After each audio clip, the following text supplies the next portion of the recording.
Malaysia dan Indonesia gabungan 11 terbaik. Apa benda ni weh? Kita bukan musuh hari ini. Kita Betul. bersahabat. Kita akan membina satu pasukan daripada timnas Malaysia, timnas Indonesia. Kita bantai Argentina. Betul, kita boleh diadu, bisa diadu. Formasi yang kita akan gunakan. Indonesia biasa main 3-4-3. Bisa Tapi untuk diskusi ini guys, kita akan menggunakan formasi 4-3-3. Goalkeeper.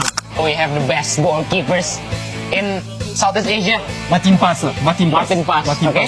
Seterusnya, kombinasi back tengah J. Izzez dan juga Rizky Ridho. Yes, our captain. Kalau boleh tu, kamu bagi kepada kita lah J. Izzez. Back sayap kanan. Back untuk saya Dion Cruz. Tapi saya masih merasa Kevin Dix. Ya oke, gimana kalau kita tanya para fans? Macam mana? Dion Cruz atau Kevin Dix? Oke, komen guys, komen. Seterusnya, Left back. Come on. Yes, Calvin Verdong. Kita sebut dia di Indonesia El Consistent. Ini gelandang. Ini yang saya rasa akan menjadi kontroversi. Iya. Oke, jadi kalau misalkan di squad seperti ini kita butuh satu pemain yang memang we can say sebagai breaker. Ya, di defensive. Destroyer. Yes, destroyer. Nah, saya akan menyarankan dua nama, sama ada Sami Kuti atau Noane. Saya juga ingin masukkan Joey Pelupesi sebetulnya. So yang ini mungkin kita tanya sahabat, Kita tanya apa lagi pendapat mungkin, kamu? Saya rasa Tommy ini ialah seorang attacking midfield. Yes, dia punya quality di final pass yang sangat bagus. So, Kita kena masukkan Tom Hay dan juga Hector Havel. yeah, I agree. Dan dengan ada Hector Havel, Tom Hay will be very very outstanding juga. Sekarang tiga depan, Kawasan striker tu Oli Romani lah. clinical. Oli Romani. Bukan ini. Ini. Oli Romani. Very clinical. Right wing. Right wing. Nah, Arif Aiman, wonderkid. Saya juga melihat Arif Aiman adalah pemain yang sangat-sangat quality. Ya, saya harap Arif Aiman bisa bermain juga di luar Malaysia ya. Posisi yang terakhir Left wing. Saya ingin taruh di situ sebetulnya ada Ragnar Oratmangun, ya. Tapi I have to say one player from Malaysia that I really like, Faisal Halim. After what he's been through, yeah, he's a very good quality player. Untuk kembali daripada kecederaan, apa yang dilalui oleh Faisal Halim itu bukan mudah. Dan dia boleh comeback dan hari itu menyarung kembali jersey Harimau Melaya. Yes. I think dia patut Yes. diberi tempat dalam squad kita yang paling paling. Yeah. Okay, macam mana pula dengan kawan-kawan sekalian? Yeah. Komen di sini. Komen guys, oke, let's go. Bro, si Itzes, Kevin Dix, terus sama Oli Romani panggil ya? Suruh main di ASEAN All Star. Enggak. Nah kenapa? Lawan MU ini? Lawan MU? Ketemu Garnacho loh? Oh, enggak bro. Kalau lo mau ambil pemain-pemain yang pernah juara AFF aja. Ya, gue kan nggak pernah juara AFF. Jadi, sorry. Gue juga lagi fokus sama Pildun nih. Saya masih menunggu jawaban dari Coach Patrick, apakah pemain-pemain ini akan dipanggil, karena kita akan ada TC lebih awal loh di Bali. Update berita terbaru mengenai pertandingan ASEAN All-Star versus Manchester United. Pemain terbaik dari sejumlah negara ASEAN batal gabung ASEAN All-Star. Hingga detik ini, tidak ada satupun pemain terbaik ASEAN yang bergabung skuad ASEAN All-Star. Bahkan laga tersebut kehilangan daya tarik dan berdampak tiket tidak laku. Tidak ada sponsor yang masuk. Hingga hak siar pun sampai saat ini belum ada yang membeli. Dan mirisnya lagi, sejumlah ribuan tiket yang sudah terlanjur terjual. Kini para supporter justru menuntut untuk segera mengembalikan uang beserta kerugian lainnya, untuk menghindari resiko yang jauh lebih besar. Sampai di titik ini, kedua belah pihak, antara AFF dan manajemen MU, tengah mendiskusikan untuk mencari kesepakatan perihal pembatalan agenda laga tersebut. Suara kita untuk sabar, untuk player kita. Right. Itu tugas kita. Sebab kita adalah player yang ke. Sebelum kita bahas, terlebih dulu, silahkan Anda tekan tombol like dan subscribe channel Yeteril ini, agar Anda tidak ketinggalan update berita terbaru seputar Timnas Indonesia, dengan berbagai ulasan berita yang tajam dan akurat dari sumber yang kredibel di video berikutnya. Jika sudah tekan tombol like dan subscribe, kami ucapkan terima kasih. Sebelum kita bahas, mohon disimak hingga selesai, agar Anda dapat memahaminya secara utuh. Berikut berita akurat selengkapnya yang sudah kami rangkum. Semua pemain ingin memberikan yang terbaik, tetapi mesti ada satu pemikiran yang sama. Mencederai sesama pemain adalah bukan hal yang baik. Nah, ini yang saya harap dari bawah itu, kita harus bina mentalitas bahwa bersaing itu ada, tapi mencederai sesama pemain itu adalah sebuah perbuatan tidak terhormat karena semua pemain ingin berkarir. Kemarin saya sampaikan, saya ada trauma dengan AFF ketika Evan Dimas dicederai oleh pemain Vietnam sengaja untuk supaya menang. Nggak bisa seperti itu.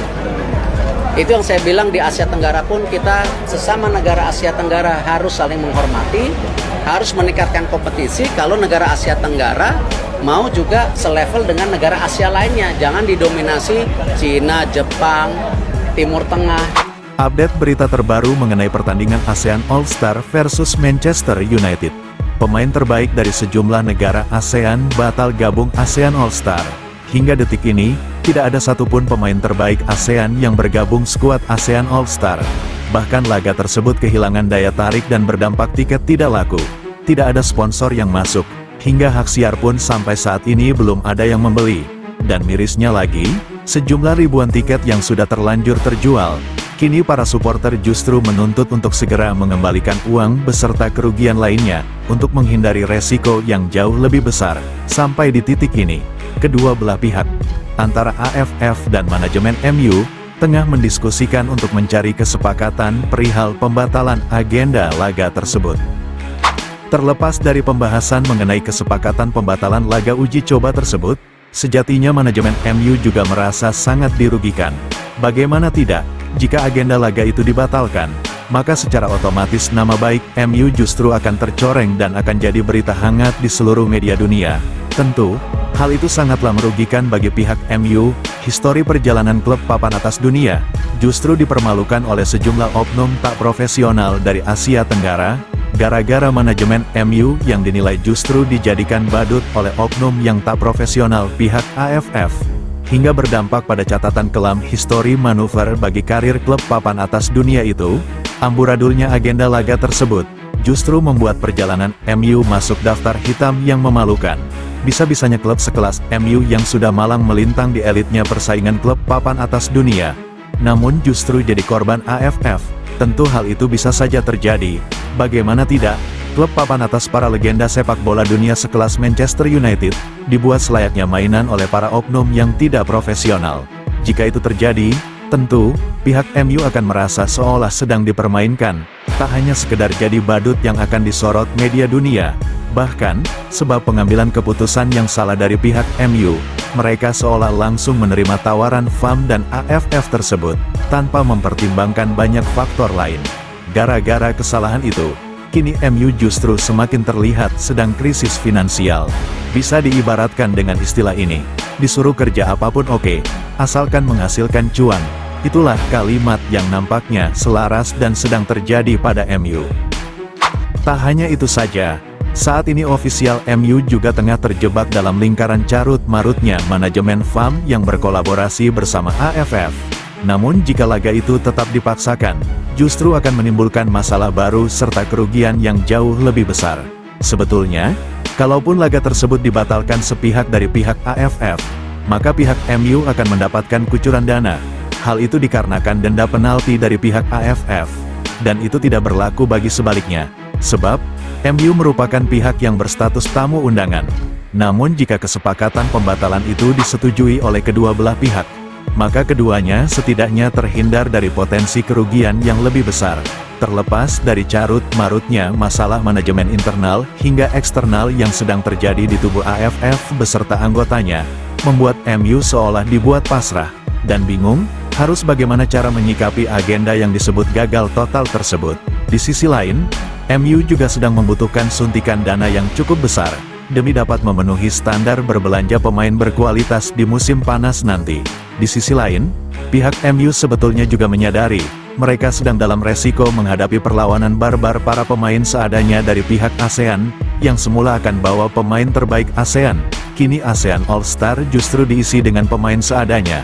Begitu buruknya gaya bermain disertai dengan SDM rendah para pemain beberapa negara ASEAN.